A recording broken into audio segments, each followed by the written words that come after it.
Bonjour à toutes et à tous. Aujourd'hui, comme prévu, je vous montre le Google Sheet que vous pouvez voir tous les mois dans mon suivi de portefeuille. Donc, je vais vous montrer ça dès maintenant. Il permet d'avoir un point de vue extérieur en pouvant voir les classes d'actifs au sein des porte-monnaies en totalité, combien il y a de plus-value. Vous allez vraiment découvrir tout ça et comment ça fonctionne avec moi. Donc, on se retrouve face à ce Google Sheet avec, on va faire déjà le point de vue extérieur avec les petits tableaux.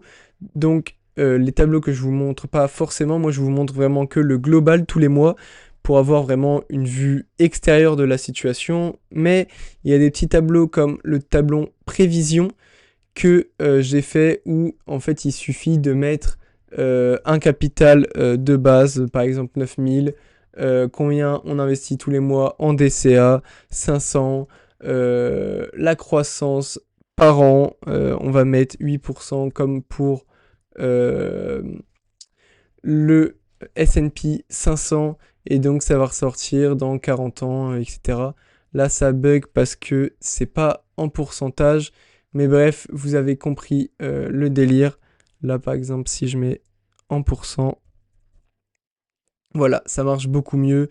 Donc on peut voir qu'à 40 ans, on a 1 800 000 et à 30 ans, on dépasse la barre fatidique des 1 million. Bref, voilà un petit tableau qui n'est pas forcément le plus important. On a aussi la checklist que j'ai repris du youtubeur Guillaume, où je kiffe vraiment son taf. Un youtubeur vraiment incroyable qui a de très belles analyses. Je vous conseille d'aller voir, c'est aussi lui qui a créé ce qu'on voit ici, l'entreprise Graham, qui permet de voir les investissements avec tout ce qu'il y a ici finalement, la croissance du chiffre d'affaires, le ROCE, etc. Je vous laisserai aller voir ces vidéos si vous ne connaissez pas, mais je pense que la plupart vous connaîtrez. Donc, j'ai réalisé plusieurs analyses de plusieurs entreprises pour savoir le prix cible, etc. Donc voilà, ça c'est le moins important. Le mot de passe, on va pas aller voir parce que c'est là où il y a tous mes mots de passe de broker, de compte en banque, on va éviter. On va aller sur le global, donc on va pareil, on va commencer large et après on va rentrer dans les détails. Donc on peut voir que j'ai mis 3 graphiques. Là, c'est vraiment comme vous voulez les graphiques. C'est en fonction de vous, ce que vous voulez faire ressortir. Donc tout d'abord, on a un graphique où on peut voir la part de mes brokers dans la totalité de mon portefeuille. Donc par exemple là, 56% de mon portefeuille est en crypto-monnaie et 43% est sur mon compte titre. Là, on peut voir les plus-values et moins-values depuis le titre d'achat. Donc voilà. Et on a la part des portefeuilles actifs tout seul dans le porte-monnaie. Et donc, pour créer ces graphiques, j'ai mis déjà un onglet entreprise où on pourra retrouver le domaine de l'entreprise. Il y en a plusieurs technologiques, santé, consommation discrétionnaire, finance, industrie, conso courante, énergie, immobilier, utilitaire, matériaux, communication, ETF, crypto, autres. Ensuite, on a le nom de l'entreprise, la date où j'ai fait mon dernier achat pour à peu près savoir quand je vais aller regarder un graphique, à quelle date je l'ai acheté pour savoir à peu près à combien je l'ai acheté. Le prix que j'ai mis, c'est-à-dire si j'ai juste mis 150 euros, 50 euros, etc. Ce qui va me permettre de comparer avec le prix actuel pour sortir la plus-value ou moins-value latente.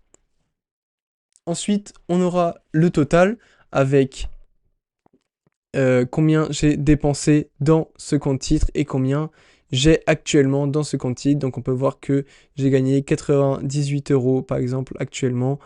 Du moins au mois dernier, parce que je fais ça tous les mois, je mets à jour tous les mois. C'est pas à jour en direct malheureusement. Par exemple, en crypto-monnaie, j'ai mis 480 euros et actuellement j'ai 780 euros. Ensuite, j'ai le pourcentage par actif de mon patrimoine total. Donc, c'est tout ce qui va être, par exemple, on peut voir que 45% de mon patrimoine total, c'est juste du Bitcoin tout seul. Donc, vraiment, à la base, je voulais faire ça dans un souci de diversification. Je voulais me diversifier et je voulais savoir qu'est-ce qui pesait le plus lourd. Je le savais très bien en vrai que c'était le Bitcoin, mais je me rendais pas compte à quel point, et encore là ça a diminué, mais vraiment le Bitcoin prend une place très très importante, à savoir que cette chose-là est prise bien sûr sur le prix actuel, parce que sinon ça marcherait pas. Je pourrais avoir mis que 100 € sur le Bitcoin, ça serait partout pareil, mais c'est pas ce que je veux savoir. Là je veux savoir actuellement dans mon patrimoine qu'est-ce qui pèse le plus lourd. Donc on peut voir que c'est clairement le Bitcoin. Et après on a la même sentence mais dans le courtier, c'est-à-dire que par exemple 25% de Medpace Holding dans Trade Republic, c'est ce qui compose mon portefeuille. Donc 25% de mon portefeuille Trade Republic, c'est du Medpace. Ensuite, on a le pourcentage annuel, le pourcentage de performance, je crois. Oui, c'est ça, performance qui est ici. On a la performance annuelle. J'ai des choses à améliorer. N'hésitez pas à me dire, vous voyez les formules en haut à gauche. S'il y a des choses à améliorer, des choses qui sont clairement fausses, etc., ça peut arriver. Donc merci de m'aider là-dedans. Et ensuite, la performance annuelle totale de tous ces portefeuilles répertoriés. Et j'ai bien sûr, pour vous, que ce soit lisible, choisi un code couleur clair, vert, vert compte titre, bleu, PEA, et rouge, la crypto-monnaie. Donc voilà, et vous allez me dire, qu'est-ce que toi tu changes? Tout est automatique, sauf le prix actuel. Le prix actuel, c'est simple, je dois changer tous les mois la référence qu'il doit choisir, ce tableau, parce qu'en fait, il rapporte au tableau de suivi, qui là est beaucoup moins glamour, et vous comprendrez maintenant pourquoi j'ai fait ce tableau global. Même pour moi, ça me fait du bien de voir ce tableau. C'est pour ça aussi que je fais des vidéos YouTube, c'est même pour moi, ça m'aide en fait. Ce que je mets en place pour YouTube, ça m'aide pour suivre mes investissements. C'est pour ça que je m'en fiche de faire des vues, de faire des chiffres, etc. Moi, mon seul but, c'est de m'aider, et c'est en parlant de ce que j'aime que j'arrive à construire mes idées et à être plus clair. Et en voyant mes vidéos précédentes, on peut voir une amélioration au fur et à mesure. Donc c'est vraiment ça le plus important à voir, je trouve. Et donc, qu'est-ce que ce tableau de suivi? Vous allez vous dire, il parle de ça et tout, mais ça peut pas être si horrible. Et là, ça fait mal. Le tableau, il fait vraiment mal aux yeux, tout en noir et blanc.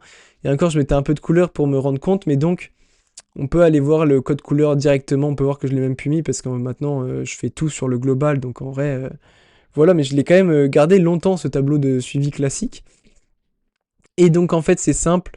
Pareil, le type d'investissement, donc si c'est sur le compte titre, le PEA ou la crypto-monnaie, la segmentation, les cryptos, la technologie, la consommation, le nom de l'entreprise, les mois de l'année, et surtout du coup le prix auquel il est actuellement. Et donc comme on peut le voir avant, si c'était en vert, c'était plus haut que le mois précédent. Si c'était en rouge, c'était moins haut que le mois précédent. Mais je trouve ça un peu nul, parce que on peut se dire oh, mais pourquoi ça a chuté le mois d'après, machin et tout. C'est une vision vraiment court-termiste, et moi c'est pas ce que je vise du tout. Donc voilà, donc en plus on peut voir du coup que j'ai liquidé pas mal de mes positions, hein. Le début a été compliqué pour moi. On peut voir que là, sur toutes ces actions avec lesquelles j'ai commencé, déjà j'ai viré tous les ETF pour décider de faire moi-même du stop picking. Après, on peut voir que donc j'ai enlevé, maintenant j'ai plus de Apple, j'ai plus de Berkshire Hathaway, de BlackRock, de PepsiCo, de Coca-Cola et de Disney. Disney, on me l'avait offerte pour 25 €, je crois, Trade Republic qui me l'avait offerte gracieusement. Et donc là, pareil, l'an dernier, j'avais encore le CAC 40, le Momentum Europe, enfin même tout ça, j'avais eu, hein, c'est ouf quand même tout ce que j'ai liquidé. Donc là, j'ai concentré, et le but, ça va être maintenant d'attendre des bonnes occasions pour acheter un maximum, et pour se diversifier au maximum et pouvoir faire des performances de fou. Donc voilà, j'espère que ça vous aura donné des idées. J'espère aussi que si vous avez des idées de comment je pourrais améliorer ma chaîne, ce Google Sheet, n'hésitez vraiment pas dans les commentaires. N'hésitez pas à vous abonner si mon énergie et ce que vous voyez vous plaît. Et c'est tout. Merci pour moi. Merci pour tout. Au revoir.